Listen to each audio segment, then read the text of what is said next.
के प्रेम में आप कदम बढ़ा रहे हैं, कुछ कष्ट भी होते हैं, धैर्य बनाए रखिए। आपका प्राणेश्वर आपसे अनंत गुना प्रेम करता है।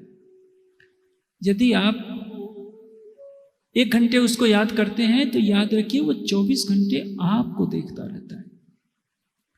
बिन बुलाए वो आपके हृदय मंदिर में बसता है। वो तो आपको उस कसौटी पर खरा सिद्ध करना चाहता है। जैसे किसी, अभी मैं यहाँ बैठा हूँ तो आपने हमारे लिए कितने अच्छा कोमल गद्दा बिछा रखा है। सर्वशक्तिमान प्राणेश्वर को अपने हृदय मंदिर में कैसे बैठाया जाए, जिस हृदय में काम, क्रोध, मद, लोभ, अहंकार की ज्वाला धधक रही है। कम से कम जीव को एक जीवन का स्वरूप लक्ष्य को पाने के लिए कुछ कुर्बानी तो देनी पड़ेगी। तृष्णाओं के जाल से स्वयं को हटाना तो पड़ेगा। इस परीक्षा में जो उत्तीर्ण हो जाते हैं वो बाजी मार ले जाते हैं, अन्यथा परमात्मा इतना निकट है कि मनुष्य कल्पना नहीं कर सकता। और यदि शुद्ध ज्ञान का प्रकाश नहीं मिला, समर्पण प्रेम में कमी हो गई, तो इतना दूर भी है कि मनुष्य की बुद्धि सोच भी नहीं सकती। इसलिए वेदों ने क्या कहा, तद इह अंतिके तद उदूरे, सबसे अधिक दूर से दूर है और सबसे अधिक निकट है। उससे अधिक कोई निकट नहीं, न पत्नी है न पति है। संसार का कोई भी रिश्ता इतना निकट नहीं है जितना कि परमात्मा निकट होता है।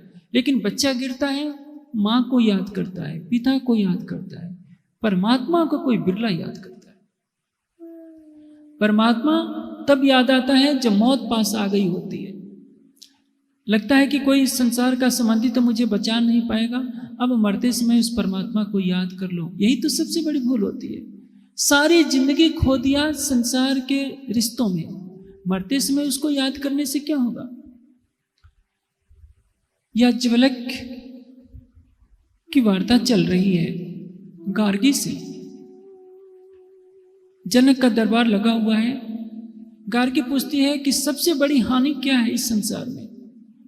याज्ञवल्क्य उत्तर देते हैं कि जिसने शरीर छोड़ने से पहले परमात्मा को नहीं पाया वो सबसे बड़ी हानि उठाता है।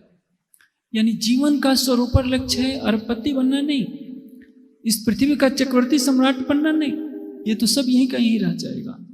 शरीर छूटने से पहले हमारे हृदय मंदिर में परमात्मा के चरण कमल बस जाएं, हमारी आत्मा उस प्रीतम से मिलन करके उनके आनंद में डूब जाए। ये जीवन का स्वरूप लक्ष्य होना चाहिए।